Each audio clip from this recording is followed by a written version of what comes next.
समान अवसर मिले और ये देश के विकास की गाथा में पूर्ण रूप से भागीदार कर सके, ये सुनिश्चित करना भी ये पूरी समाज के लिए एक कर्तव्य है।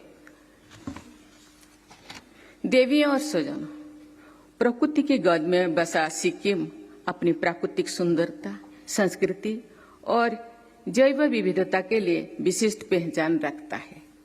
हिमालय की सबसे ऊंची चोटियों में से एक कंचनजंगा सिक्किम को प्रकृति का अमूल्य उपहार है। मैं धन्यवाद देना चाहती हूँ भगवान को कि ऐसे सुंदर प्रकृति का उपहार सिक्किम को दिए हैं।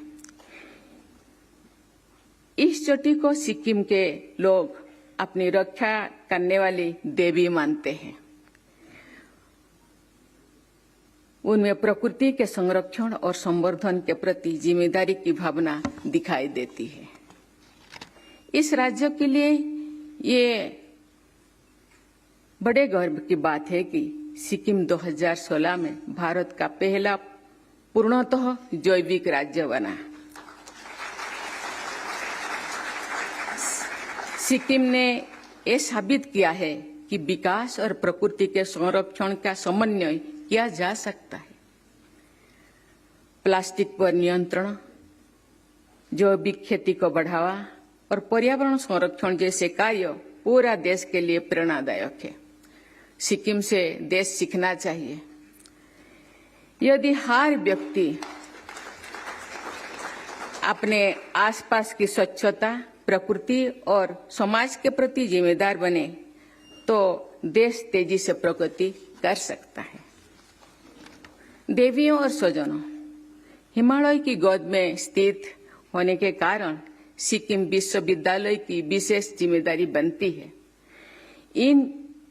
इसे केवल शिक्षा और शोध के केंद्र के रूप में नहीं, बल्कि इस क्षेत्र की भाषा, संस्कृति और पर्यावरण के संरक्षण की दिशा में भी विशेष प्रयास करना चाहिए।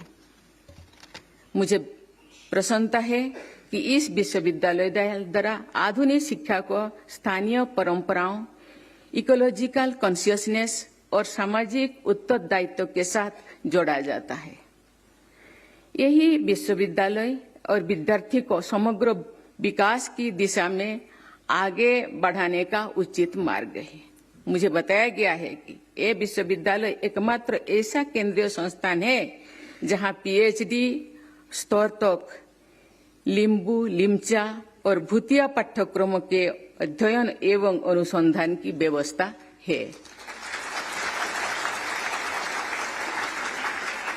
यहाँ हिमालय क्षेत्र में क्रायोस्फीयर डायनामिक्स, क्लाइमेट चेंज के प्रभावों तथा उनसे उत्पन्न संभावित क्षेत्रों के संदर्भ में ग्लेशियर्स पर अध्ययन एवं अनुसंधान किया जा रहा है। भाषाएं, क्षेत्र और समाज की संस्कृति, परंपरा और इतिहास को संजोकर रखती है।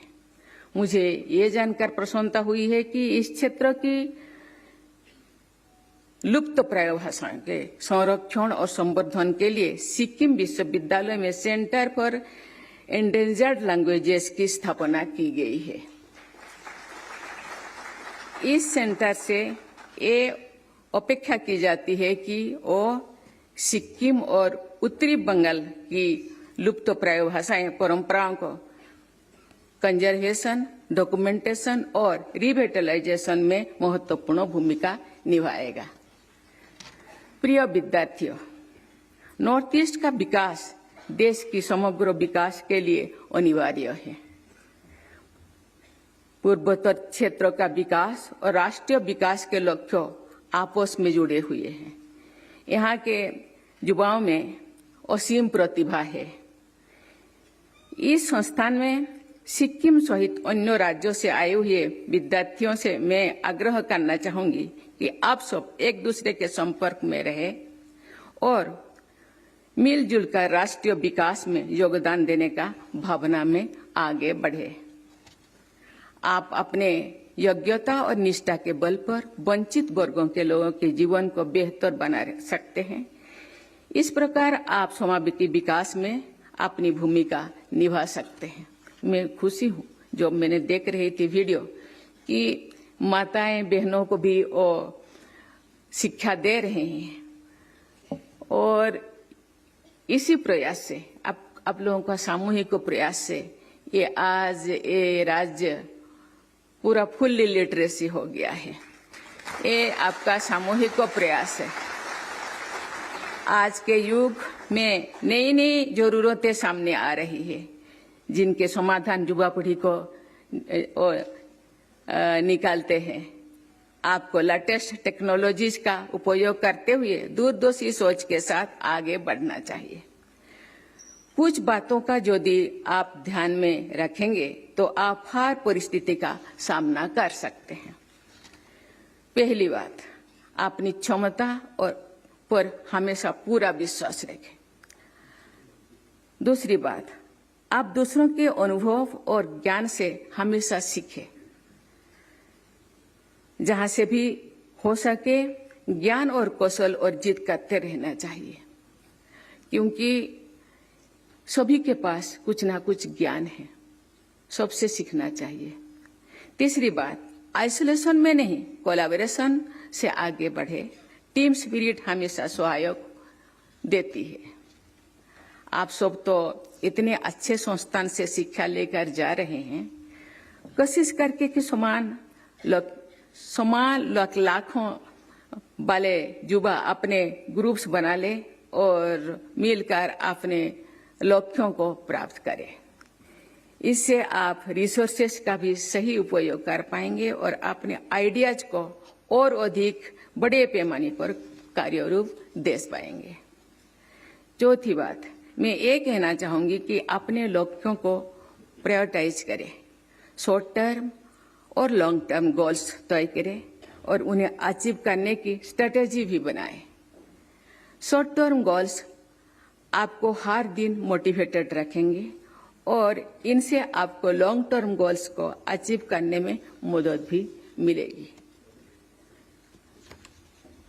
शिक्षा आत्मनिर्भरता का महत्वपूर्ण साधन है। आप अपनी शिक्षा के बल पर सक्षम बने और देश तथा समाज की भलाई के लिए कार्य करें। बस 2047 तक विकसित भारत के निर्माण के लक्ष्यों की ओर हम आगे बढ़ रहे हैं। मुझे विश्वास है कि आप जिस क्षेत्र में भी कार्य करेंगे, एफिशिएंसी, इक्विटी और सस्टेनेबिलिटी के मूल्यों को आत्मसात करते हुए आगे बढ़ेंगे। इसी विश्वास के साथ मैं आपको बहुत बहुत शुभकामनाएं दे करके मैं अपने वाणी को विराम देती हूँ। जय हिंद, जय भारत।